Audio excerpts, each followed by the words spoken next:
Everybody's coming out experience is different. Mine happens when I was in college. And there are people who are late bloomers.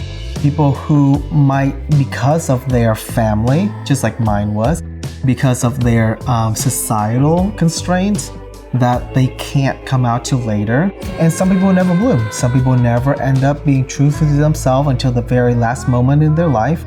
And that's everybody's separate journey. Those are the life choices that we make as humans. We either choose to live our truth or we choose to not live our truth. You're no match for my bad karma. Growing up, my dad was always hard to talk with.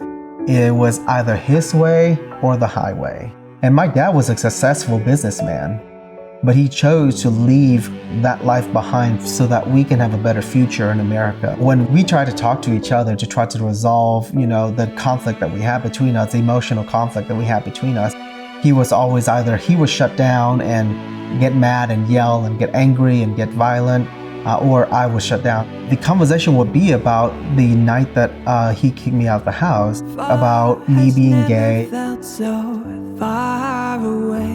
My mom reached out through my brother. My mom said, I can't not talk to you. I communicated regularly with her, and eventually she told me that she was about to divorce my dad.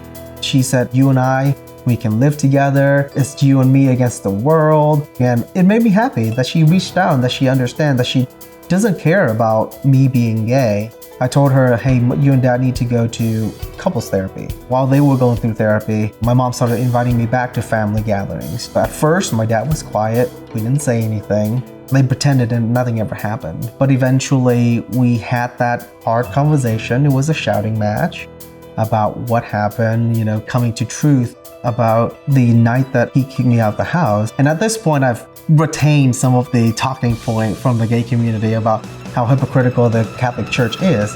They preach about this, and this, but they omit other things from their teaching so that way they can fit their narrative. It got to the point where my dad didn't want me around.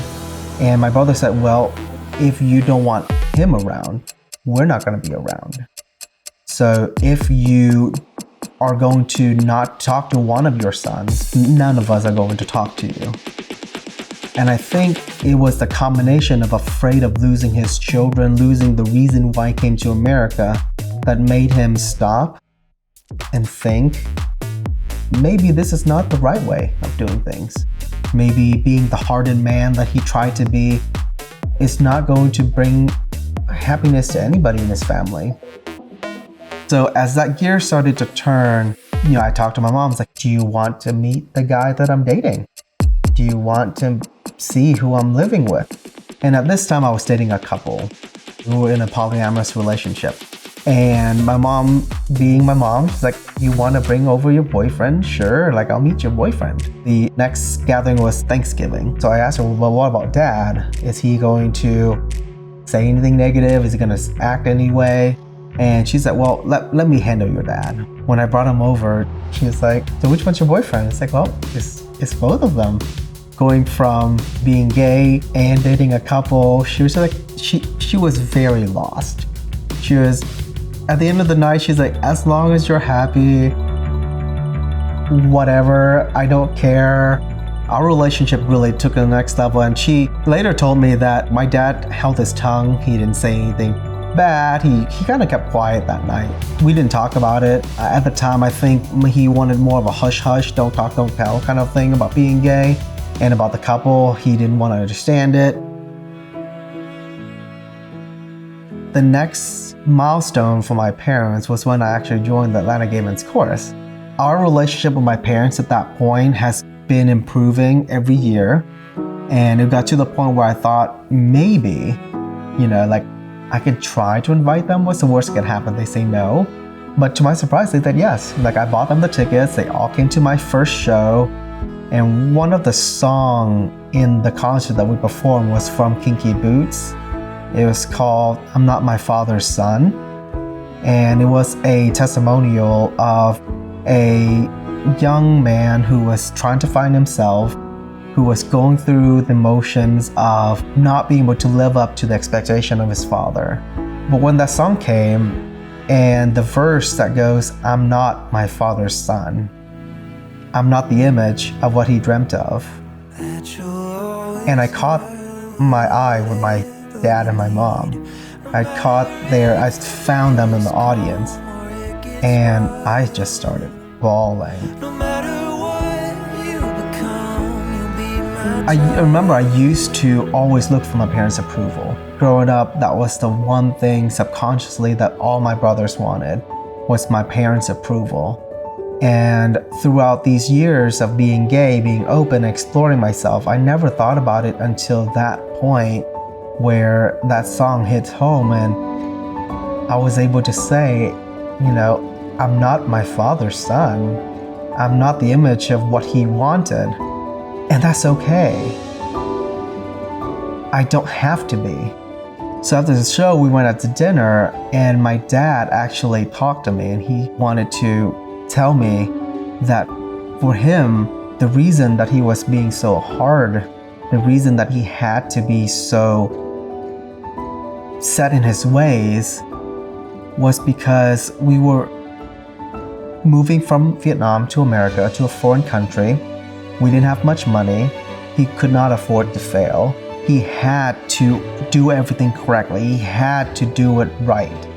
And so that's what the Catholic Church provided, was that set ways of thinking. And he finally admitted, he said, all I wanted in life was for you guys to be happy. I believe that all of our hardships happen for a reason. If I'd never had that emotional turmoil time that I had, I would have never been where I am today. From that point on, our relationship really took it for the better. He used to hate physical contact. Now he always asks for hugs. He used to not be as emotionally open, but now he's really changed. My freedom freed my father from the constraints of the Catholic Church, from the constraints of the Vietnamese community. It really allowed him to live his truth while I lived my truth. It was meant to happen for us to be able to be each other's salvation, in a sense, to allow us to be ourselves.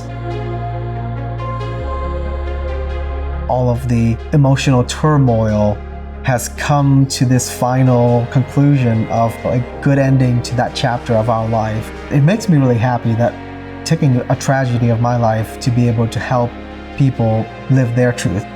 Now, if I'd never really come out, if I'd had not gone through the process where my dad kicked me out of the house, when I explored myself, I think I would have lived a pretty normal life.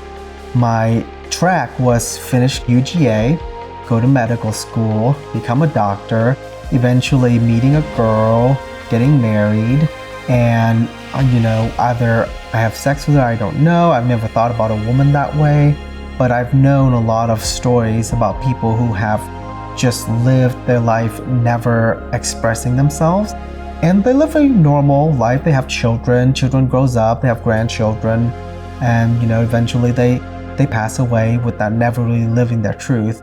I think that would have been an ample and satisfying life, but not going to be a happy life. It would have been a very monotonous, just going with the punches, just doing things because I have to, as opposed to doing things or being with people that I want to.